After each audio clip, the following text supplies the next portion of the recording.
quadrature. The process of determining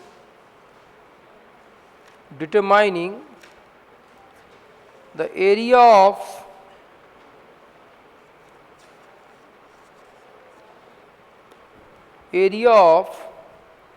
a plane region is known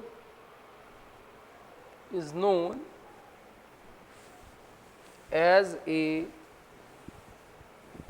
quadrature. Article लिखिए, the area of the region bounded by the curve y is equals to fx, bounded by the curve y is equals to fx, the x axis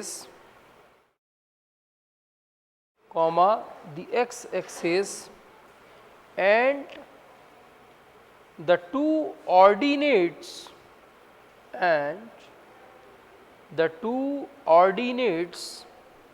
x equal to a and x equal to b. X equal to a and x equal to b is integral a to b fx dx, is integral a to b fx dx.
देखिए इसमें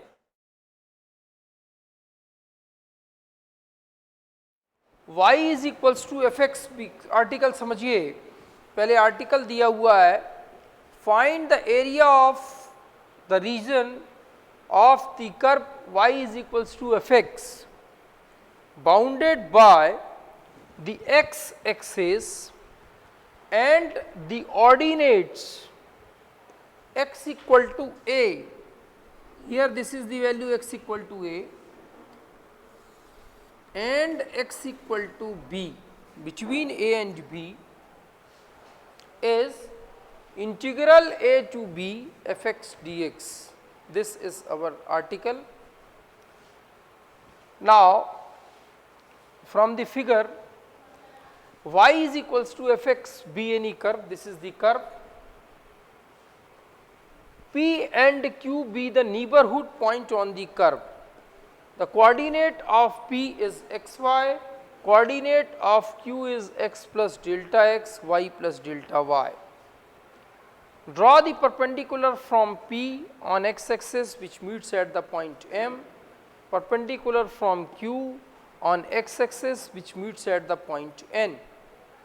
Draw the perpendicular from P on Qn which meets at R and produce the line Mn Mp which meets at, this is S. Now our target to find, first you understand what will be our target, area of the region between the region A, C, D, B, because this is the length A and our target to find bounded by curve x axis and ordinates, इसके बीच का area निकालना है। तो इसके बीच का area, ये पूरी यहाँ से यहाँ तक लेंथ B है और यहाँ से यहाँ तक लेंथ A है, तो वो ये बोल रहा है कि integral A to B fx dx होगा। हमारा ये मानना है, जैसा कि आपने इंटीग्रेशन में पढ़ा है, चूंकि ये इंटीग्रल का पार्ट है डिफरेंट इंटीग्रल का, कि ऐसे छोटे छोटे रीजन्स, स्ट्रिप्स, जो कि मान लीजिए इस तरीके से यहाँ पे स्लाइड कर रहा है, इस स्लाइडिंग स्ट्रिप्स से जो है ये पूरा एरिया अगर टोटल करें तो पूरे रीजन का एरिया दे देगा। तो सबसे पहले हम इस छोटे रीजन का एरिया निकाल लें और उसके बाद इंटीग्रेट कर दें बिटवीन A टू B। तो बिटवीन A टू B जैसे ही इंटीग्रेट करेंगे तो ये पूरे रीजन का एरिया दे देगा, जो कि इंटीग्रल की बेसिक डेफिनेशन है। मैंने आपको बताया था कि इंटीग्रल लिमिट एज सम कहलाता है, बॉडी को हम छोटे छोटे पार्ट्स में डिस्ट्रीब्यूट करके एक स्मॉल पार्ट के बारे में जानेंगे और उसके बाद अगर हम उसको इंटीग्रेट कर देंगे तो वो कंप्लीट बॉडी के बारे में बता देगा। उसी थ्योरी को मद्देनजर रखते हुए ये हम स्मॉल रीजन का एरिया निकाल रहे हैं और इस स्मॉल रीजन के एरिया को इंटीग्रेट करेंगे बिटवीन A टू B, तो ये रिक्वायर्ड एरिया होगा for the given region. Now let the area of the sector ACMP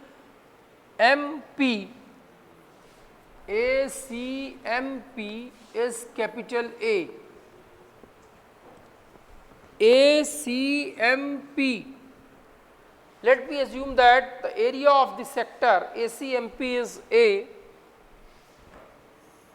Area of the sector ACNQ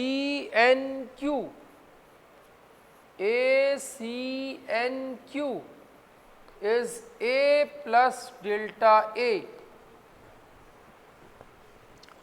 ये एरिया A है, ये area A plus delta A है।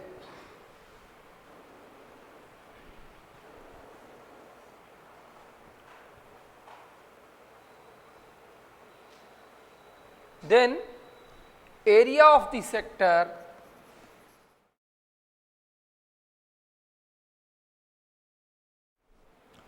PMNQ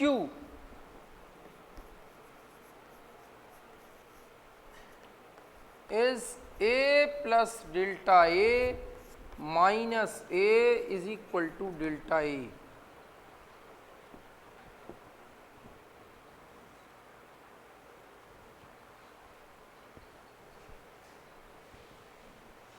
Area of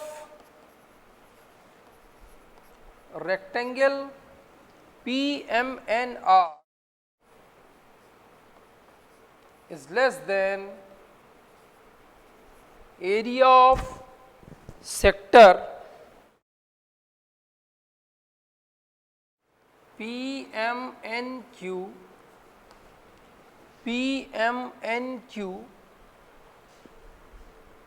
is less than area of rectangle SMNQ।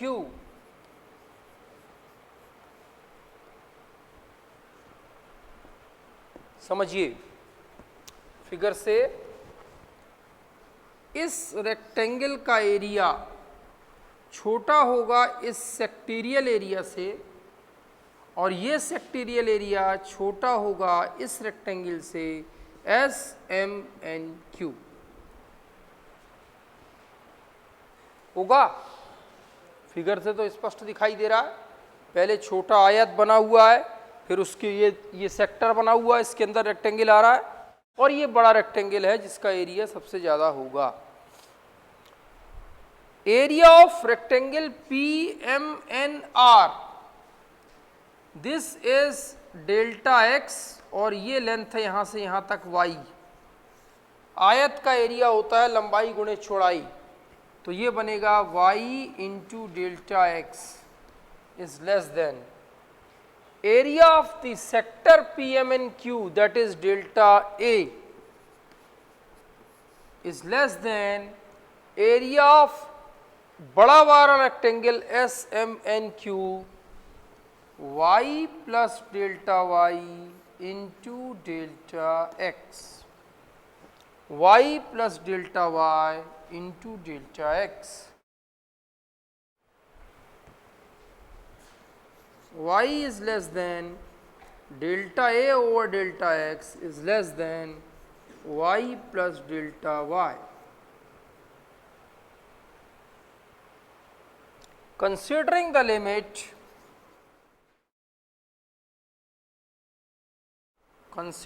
limit q tends to p, when q approaches p, at that case limit q tends to p y, limit q tends to p delta A over delta x, limit q tends to p y plus delta y.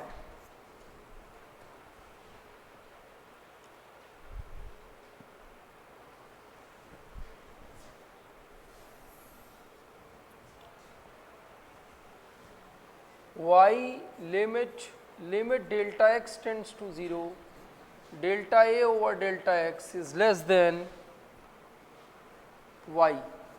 देखिए जब q tends to p है, at that case delta x tends to 0, delta y tends to 0, दोनों tends to 0 होंगे तो ये आया y, ये delta y 0, ये भी y, और ये आ गया limit delta x tends to 0 delta a over delta x।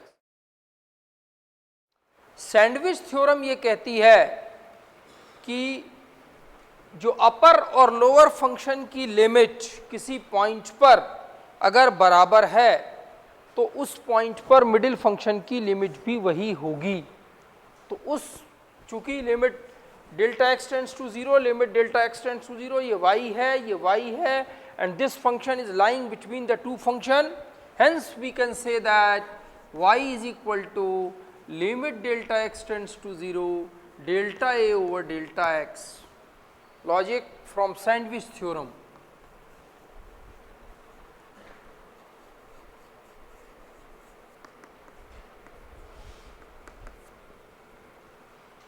तो ये आ गया dA by dx बराबर y, तो dA बराबर आ गया y dx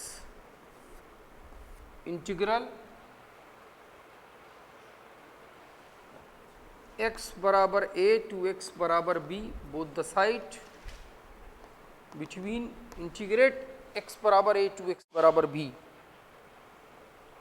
यहाँ देखें डिफरेंशियल इंटीग्रल लेफ्ट साइड में तो कैंसिल होगा, आएगा एरिया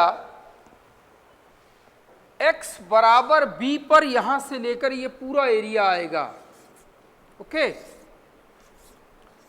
माइनस x बराबर a, x बराबर a यहां हो रहा है, इसका मतलब माइनस ऑफ दिस।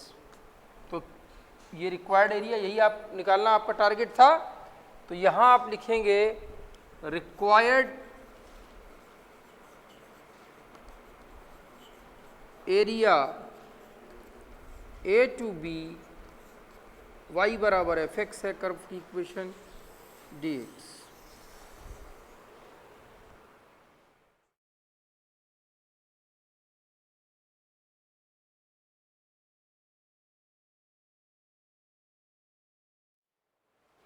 ये हमारा कार्टेशियन फॉर्म है एरिया के निकालने की।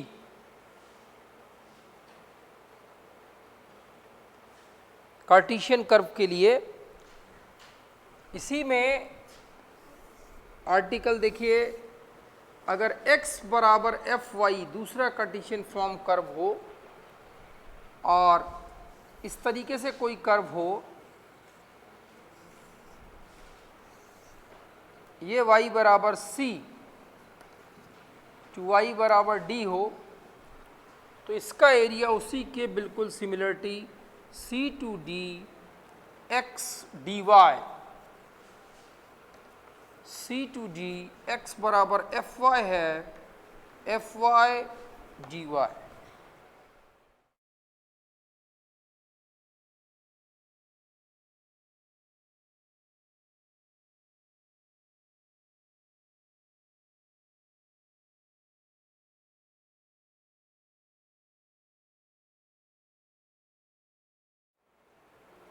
ये वाई एक्सिस के अबाउट इसका जो है वो बदल जाएगा।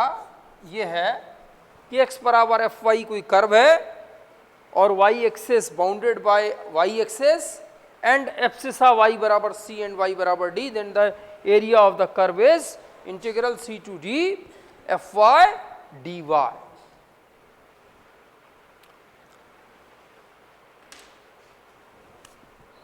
अब इसमें जैसे मान लीजिए हमारे पास y बराबर एफ एक्स बराबर e की पावर x कोई कर्व दिया हुआ है और कहा है find the area between x axes and x बराबर a टू x बराबर b पे ही मान लीजिए निकालना है। एग्जाम्पल ले रहे हैं, तो ये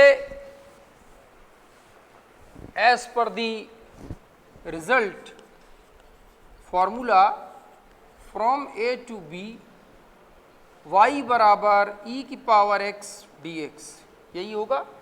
y बराबर एफ एक्स बराबर e to the power x limit from a to b, e की पावर x का इंटीग्रल होगा e की power x from a to b, that is e to the power b minus e to the power a, which is required area.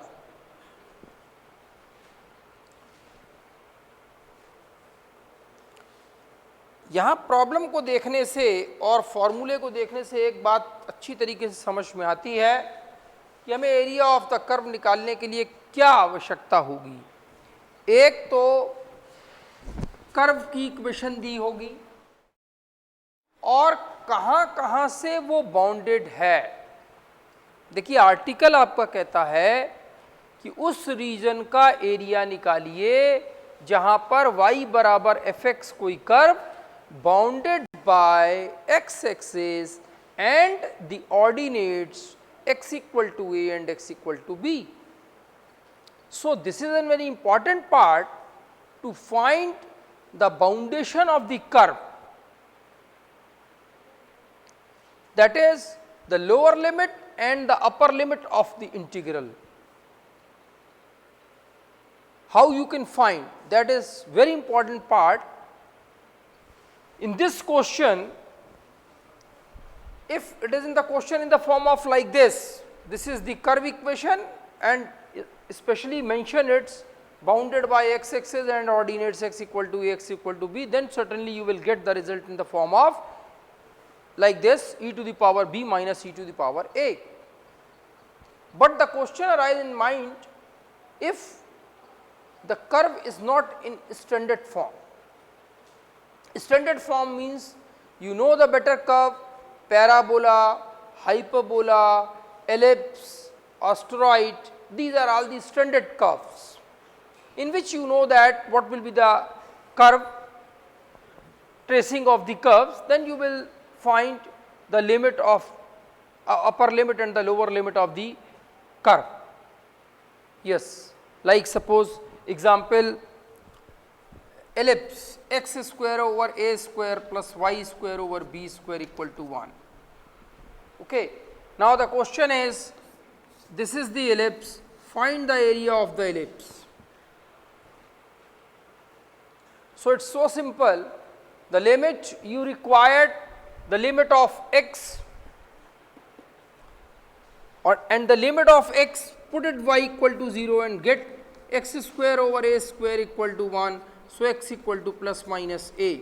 That means the limit of x, this is the coordinate minus a0 and this is the coordinate a0. So the required area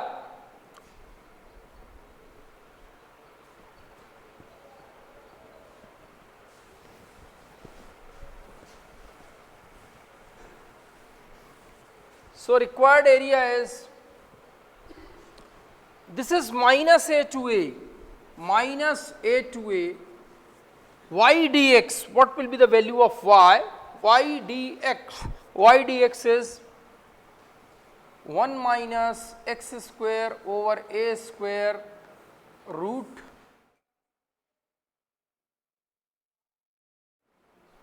b, y gx, and the limit of x is minus a to plus a. Simple, आपने फॉर्मूले में value रख दी, y का मान निकाला curve की equation से, y का मान रखा और x की लिमिट चाहिए। x की लिमिट हमने इस तरीके से निकाल ली कि हमें स्टैंडर्ड कर्व मालूम है कि ये होता है एलिप्स का, तो हमने यहाँ देखा ये x एक्सेस और ये y की वैल्यू चाहिए, तो उस फॉर्म में हमने इसको 0 रखा, y बराबर 0, x एक्सेस पे हमेशा y बराबर 0 होगा, तो y बराबर 0 रखते ही हमको पता लगा कि x बराबर प्लस माइनस ए, इसका मतलब x लाई कर रहा है या वेरी कर रहा है from minus a to plus a. और इसमें अभी हम आपको उसमें बताएंगे सिमेट्री में, या डेफिनेट इंटीग्रल की प्रॉपर्टी भी ये कहती है कि इसको ऐसा भी लिख सकते हैं, ट्वाइस इंटू 0 टू ए। ये डेफिनेट इंटीग्रल की प्रॉपर्टी भी कहती है अगर फंक्शन इवन हो, चूंकि इवन फॉर्म है ये, तो इसको हम ट्वाइस 0 टू ए और इतना। अब इंटीग्रल आप इसका निकाल लेंगे तो twice b by a from 0 to a under root a square minus x square d x, ये आ जाएगा। तो इसका एक फॉर्मूला होता है under root a square minus x square का, और यह नहीं आपको मालूम है तो ये बड़ी आसानी से x बराबर ए साइन थीटा पुट करिए, अगले फॉर्म में गामा बीटा में बदल जाएगा, उसमें रिजल्ट ले लीजिए, उससे भी आ जाएगा। x बराबर ए साइन थीटा तो dx बराबर a cos theta d theta, x बराबर 0 तो थीटा बराबर 0, क्या रखें, x बराबर 0, 0 बराबर ए साइन थीटा बराबर 0, then theta equal to 0, x equal to a, it implies that a equal to a sin theta, so theta sin theta equal to 1, theta equal to pi by 2.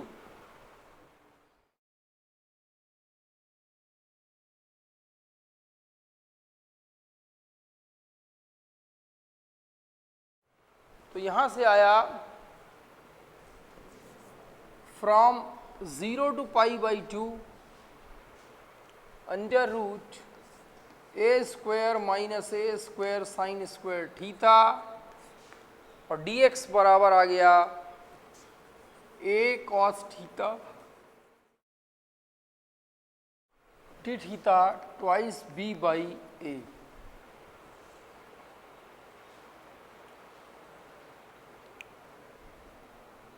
Twice b by A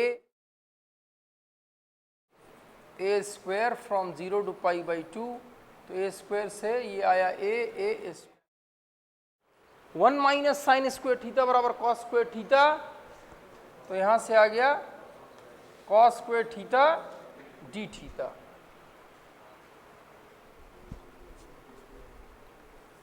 to A B वाली formula लग जाएगा, इसमें even number है तो 2 1 2 से start हुआ 2 1 और पाई by 2, तो ये आ गया pi a b upon 2, correct. Total उसका एरिया होता है एलिप्स का पाई ए बी, और क्वाड्रेंट ऑफ एलिप्स का होता है पाई ए बी बाई 4। तो यहाँ देखिए कुछ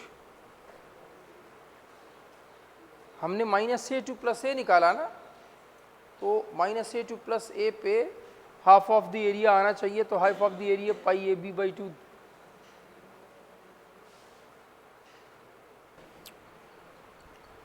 इस तरीके से ये जो हमारे पास आपने पहला क्वेश्चन और दूसरा क्वेश्चन किया,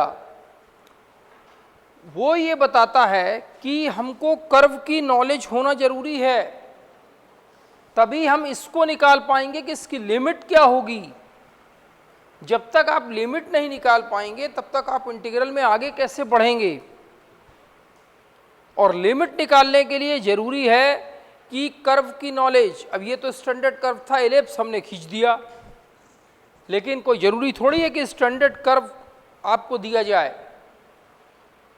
अगर कर्व स्टैंडर्ड फॉर्म में नहीं है, स्टैंडर्ड फॉर्म का मतलब बोलने से जैसे आप पैराबोला है, एलिप्स है, हाइपरबोला है, इस सब को आप जानते हैं। अगर ये स्टैंडर्ड फॉर्म में नहीं है तो आपको कर्व ट्रेसिंग करनी होगी, उस कर्व को ड्रॉ करना होगा, उसके बाद उसकी लिमिट्स निकालनी होगी, और तब आप उसका एरिया, वॉल्यूम, सरफेस या length of an arc, rectification जो पूरे इस चैप्टर में है, तब आप आगे बढ़ पाएंगे। तो इसके लिए सबसे ज़रूरी पार्ट जो आ रहा है वो आ रहा है कर्व ट्रेसिंग। तो सबसे पहले लिखिए curve tracing for Cartesian form. Curve tracing for Cartesian form.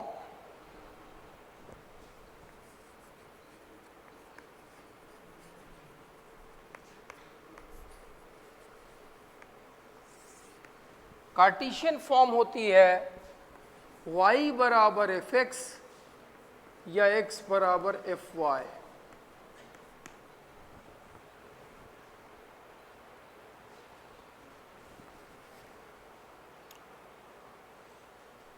सबसे पहला पार्ट है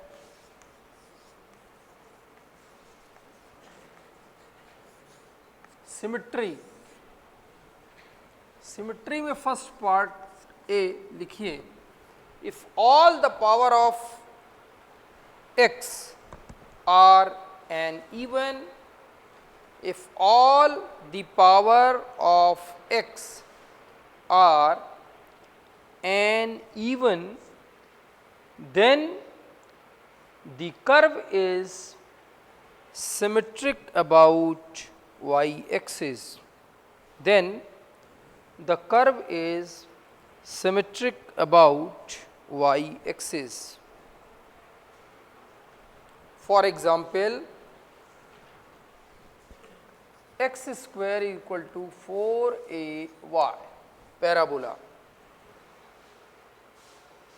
ये कहता है कि दिए हुए कर्व में अगर x की सारी पावर, सभी पावर्स सम हैं, इवन हैं, तो कर्व y एक्सिस के अबाउट सिमेट्री रखेगा। तो यहाँ पर x की पावर 2 इवन पावर है, तो ये y एक्सिस के अबाउट सिमेट्री रखता है। कैसे रखता है उसको देखें। क्योंकि ये स्टैंडर्ड कर्व है, मैं आपको एग्जांपल इसलिए डायरेक्ट दे रहा हूं। एक्स स्क्वायर बराबर 4ay, ये होता है एक्स स्क्वायर बराबर 4ay, ये आपको पता है। सिमेट्री से मतलब यहां पर ये है कि x की पॉजिटिव निगेटिव वैल्यू के लिए ये y एक्सिस बीच में आ रहा है। y एक्सिस के जितना राइट साइड में कर्व बना हुआ है, बिल्कुल उतना लेफ्ट साइड में बना हुआ कर्व है। तो ये प्रॉपर्टी ये बताती है कि हमको सिर्फ half of the points draw करने के लिए निकालने हैं, और जब हम आधे पॉइंट्स इसको ड्रॉ कर लेंगे on the basis of the property symmetry, we can again draw the similar curve in next quadrant. Are you getting the point? Symmetry about the y-axis. So what?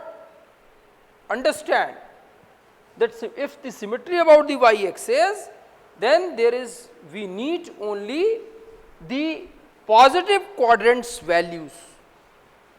We must draw the curve in the positive quadrants, and through this property we can draw the similar curve about the next quadrant. So we will get the whole curve of the given curve equation. So this is the first property, but ये property applicable होगी वहां पर word आया है all the power. अगर यहां पर ये इक्वेशन हो जाती x प्लस एक्स स्क्वायर बराबर 4ay, यहां पर अब ये x ऐसा आ गया जिसकी इवन पावर नहीं है, तो ये इस प्रॉपर्टी को सेटिस्फाई नहीं करेगा। कर्व की इक्वेशन में जहां जहां भी x आ रहा है सभी में इवन पावर होनी चाहिए। बी पॉइंट लिखिए, बी पॉइंट बिल्कुल उसका सिमिलर है, आप खुद लिखिएगा, मैं वैसे लिखा दे रहा हूं। If all the power y are an even then curve is symmetric about x axis, about x axis. For example, y square बराबर 4ax, y square बराबर 4ax, ये है y square बराबर 4ax।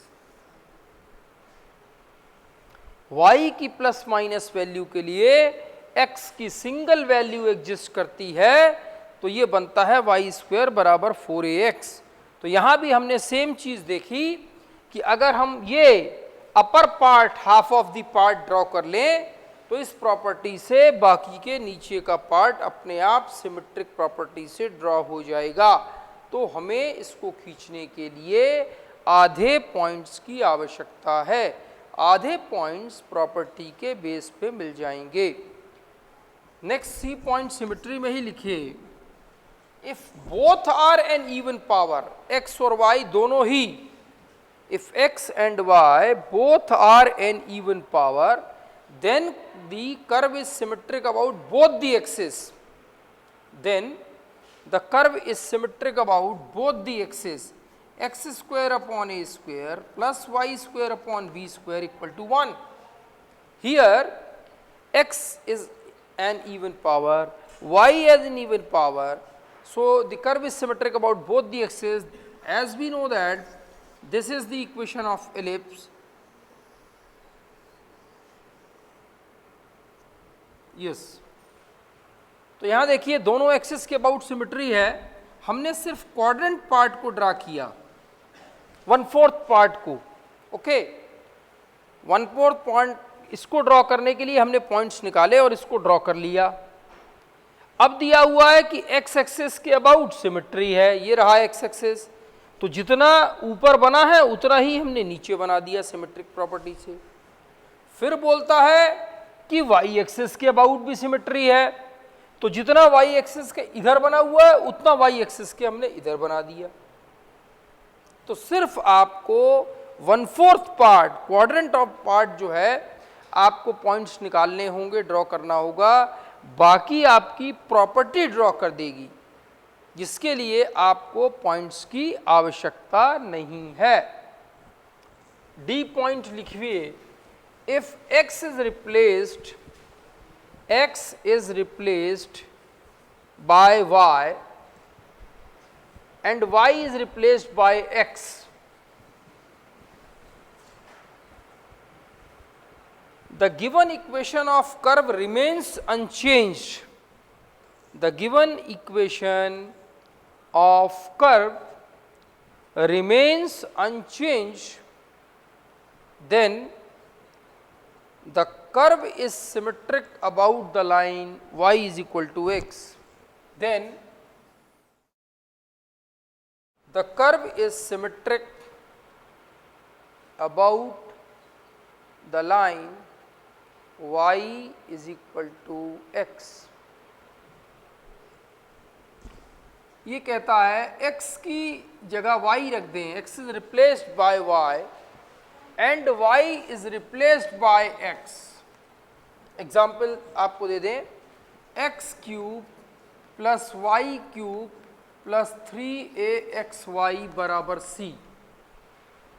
यहाँ पर आप इस कर्व की इक्वेशन में x की जगह y रखो और y की जगह x रखो, y cube plus x cube plus 3a yx बराबर c। इक्वेशन की कर्व में कोई परिवर्तन नहीं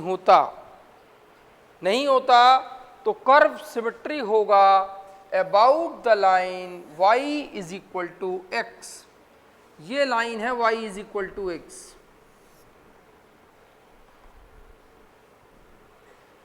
ओके, तो सिमेट्री जो है ये मान लीजिए, एक सिमेट्री को समझिए, ये मान लीजिए हाफ ऑफ द पोर्शन, ये लूप आपका ये आ गया, हमने ड्रॉ किया, अभी ऐसे क्वेश्चंस आपको मिलेंगे। तो हाफ ऑफ द पोर्शन ये आया और y बराबर x के लिए सिमेट्री रखता है, तो इसको देखते हुए आपने हाफ ऑफ द पोर्शन ये ड्रॉ कर दिया। तो ये एक हमारा लूप आ गया और ये पूरा लूप कंप्लीट हो गया। इसमें आधे पॉइंट्स हमको निकालने पड़े, चूंकि y बराबर x के लिए सिमेट्री रखता है, तो बाकी पार्ट जो है आपका प्रॉपर्टी के बेस पे ड्रॉ हो गया। नेक्स्ट पॉइंट है fifth point, if x is replaced by minus x is replaced by minus x, y is replaced by minus y, the given equation of curve remains unchanged. The given equation of curve remains unchanged. For example, means unchanged, then curve is symmetric about opposite quadrants. Then the curve is symmetric about the opposite quadrants. Example, xy equal to c, common quadrant equation, xy equal to c, x की जगह आपने minus x रखा, y की जगह minus Y रखा, x Y बराबर सी। Equation के curve में कोई परिवर्तन नहीं आया, तो कहता है अपोजिट क्वाड्रेंट के अबाउट सिमेट्री रखता है।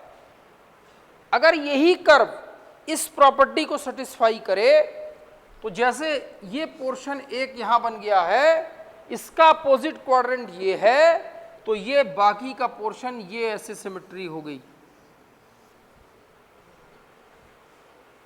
इसके अपोजिट ये क्वाड्रेंट है, अगर इस प्रॉपर्टी को सेटिस्फाई करता है, x की जगह माइनस एक्स और y की जगह माइनस वाई रख दिया जाए और कर्व की इक्वेशन में कोई परिवर्तन नहीं हो, तो ये अपोजिट क्वाड्रेंट, इसका अपोजिट क्वाड्रेंट ये है, तो ये इसको सेटिस्फाई करेगा, अपोजिट क्वाड्रेंट के अबाउट सिमेट्री होगी। तो ये 5 पॉइंट सिमेट्री के हैं। नेक्स्ट पॉइंट अभी दूसरा, ये तो पहला पॉइंट है, ऐसे पॉइंट्स हैं 5-6, तो नेक्स्ट पॉइंट आपको नेक्स्ट लेक्चर में बताएंगे। Thank you very much.